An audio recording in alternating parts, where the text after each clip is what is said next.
Qualquer pessoa que já tenha jogado um videogame além de Pac-Man sabe que alguns jogos são violentos. Alguns até usam a violência como principal característica e argumento de venda.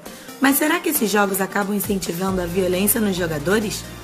Um dos primeiros jogos a ser motivo de preocupação em massa foi o Death Race, lançado em 1976 nos fliperamas da época. O objetivo era conduzir um carro para atropelar monstros quadriculados. O jogo acabou gerando protestos organizados e inspirou as primeiras leis para controlar jogos eletrônicos. Muitos anos se passaram, mas conforme os videogames foram ganhando gráficos mais realistas, a apreensão foi aumentando outra vez.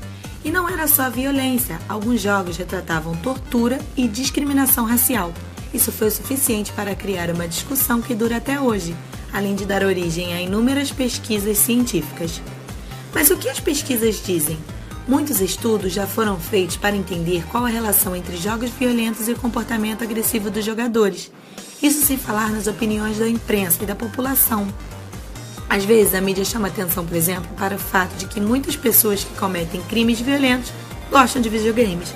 Mas estatisticamente falando, isso é o mesmo que dizer que as pessoas que cometem crimes violentos têm um celular. Porque hoje em dia, mais de 70% da população dos Estados Unidos joga videogame. Não só as pessoas violentas, como os escoteiros e os avós bonzinhos. Aliás, um estudo verificou que a relação é inversa. A criança ou adolescente que não joga videogame tem mais fatores de risco para desenvolver comportamento agressivo. Antes da invenção da televisão e do cinema, os humanos, principalmente os homens, eram mais violentos. Com a popularização do videogame, inclusive dos jogos cruéis, os índices de criminalidade juvenil caíram ainda mais. A vasta maioria das pesquisas aponta para a inocência dos videogames em relação à violência, mas não adianta, muitas pessoas continuam se preocupando com ele. Mas fica a pergunta, se os videogames violentos influenciam as pessoas, por que a discussão não se estende a filmes, novelas e a reportagens sensacionalistas que ficam o dia todo explorando crimes? Colocar a culpa nos videogames ou na mídia no geral é errado. Há outros fatores que podem tornar uma criança ou um adulto violento, que também devem ser considerados como a pobreza, pais ausentes e ambiente hostil ou desestruturado.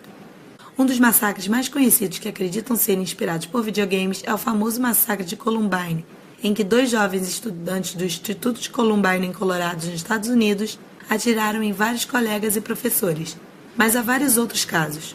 No Brasil, um assassinato conhecido como Massacre de Realengo reacendeu as discussões sobre a influência dos videogames nas pessoas. O massacre ocorreu quando Wellington Menezes invadiu uma escola e começou a disparar em alunos e professores, matando 12 deles. Sobre a motivação do crime, um amigo próximo de Wellington afirmou que ele sofria bullying, era viciado em jogos violentos e em ataques terroristas. Já o caso mais recente é o caso da família Pesseguini, que ocorreu no início de agosto de 2013, e tem poucas respostas para muitas perguntas. 5 pessoas foram mortas. O casal de policiais militares André e Luiz, seu filho Marcelo e a mãe de Andréia, Benedita, junto com sua irmã Bernadette. Investigações, embora sem provas concretas, alegam que foi o filho Marcelo quem matou a própria família.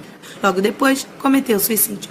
Grande parte da perícia da polícia acredita que Marcelo pegou uma das armas dos pais e matou-os, junto com a avó e a tia-avó, antes de ir para a escola. Teria ido à escola normalmente, inclusive dirigindo o carro da família. Quando voltou, cometeu suicídio. Há boatos de que jogos da série Assassin's Creed tenham motivado Marcelo a matar os pais, porém é uma conclusão precipitada. A acusação surgiu devido a uma imagem de um dos personagens que o garoto usava como imagem de perfil no Facebook. Mas e você? Qual a sua opinião sobre a influência dos jogos violentos na construção do caráter de uma pessoa? Interfere ou não na vida de um indivíduo?